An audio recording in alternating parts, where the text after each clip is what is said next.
Spider-Man 3 is and always has been a really good movie, and I'm tired of pretending like it's not. And to be honest with you, I think there's only a few changes that would make this movie great. But there's genuinely so much good in this movie that I can't believe people have the audacity to say that this is a terrible movie. Take Sandman's storyline, for example. I think it's such a beautiful tragedy. He's an everyman who's just trying to find his footing to support his daughter. I'm not a bad guy. Just had bad luck. When his world comes crashing down and he falls into a super collider. Damn, gotta be careful where you fall. The simple symbolism here is so damn beautiful. He's falling apart with every step he takes, but then he remembers why he takes those steps. His daughter, Penny. And then he figuratively and literally pulls himself together. The sandcastle scene from the editor's cut is mwah! But of course, he goes about it all the wrong way. He's not a bad guy. Plus, all the action sequences you can do with Sandman is just top tier. And say what you want about the retcon, I think it works. I mean, can you just imagine being him and accidentally killing someone? You never wanted to take it this far. It culminates in such a beautiful ending and closure for Peter and Flint and the entire Uncle Ben storyline. Peter learns forgiveness, and Flint can finally live with himself again. Now, there's some bad, like the whole Harry amnesia thing. Like, they clearly needed to get rid of Harry for a period of the movie. Same with Sandman when they killed him. And this scene in general, like, did bro just lay on the ground to try to make it seem like he disappeared? Which takes us to Venom. As we all know, he was shoehorned in here to sell more merchandise by Avi Arad, but I have a controversial take. I actually think he fits the thematics of the movie. Is he comic accurate? Fuck no. But as an adaptation, I like this version of Eddie Brock. He's the antithesis of Peter Parker and everything that makes him good. He's the Antichrist. Anti-Peter. Sleazy, lying, conniving scumbag with no moral or ethical code. Puts people down to prop himself back up. Even when Peter, as angry as he was, tried to give him advice to go seek religion, he was on his hands and knees praying to God to kill Peter. That's insane. And I mean, it also gave us this dope-ass horror scene of him becoming Venom. But I will admit, it was extremely rushed at the end. Should have saved him. Another thing I love about this movie is Stan Lee's cameo. And to quote him, enough said. Gotta be honest, I'm not a fan of Gwen Stacy in this movie at all. I mean, I'm a fan of Bryce Dallas Howard, but she wasn't really Gwen Stacy. She was more comic MJ than anything. I mean, she was a model. She was really just a plot device to stir up the pot between MJ and Peter. But all the side characters are great. I think this might be the best J.K. Simmons ever been as J. Jonah Jameson. Bruce Campbell's cameo is top tier. Rosemary Harris as Aunt May in all of these movies is just top tier peak. I wish she was my aunt. And of course, Ursula and Mr. Dickovich. You'll get your rent when you fix this damn door. He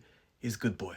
Something must be wrong. Even he knew. Absolutely, without a doubt, the worst thing in this movie is the scene between Harry and the butler. Now, if you've seen the editor's cut, it fixes this problem. But this shit just, it's convoluted, it makes no sense, and this dude could barely get the words out of his mouth. In the editor's cut, instead of being told to forgive Peter, he looks at this fractured picture of his friends and makes that choice himself to forgive, fitting the themes of forgiveness in this movie perfectly. Top tier. And when he shows up to help Peter in the end, this shit was my end game. This shit means something to me. It came full circle from Spider-Man 1, too, when the Goblin asked Peter to join forces with him. Think of what we could create. Think about it, hero. I'm gonna say it. MJ is phenomenal in this movie. She's the only one who makes clear and obvious sense, and all of her decisions and choices are justified. To me, she's the North Star that keeps this movie afloat. Outside of the main character, of course. But Spider-Man 3 is a good movie, borderline great, and I don't care what you say.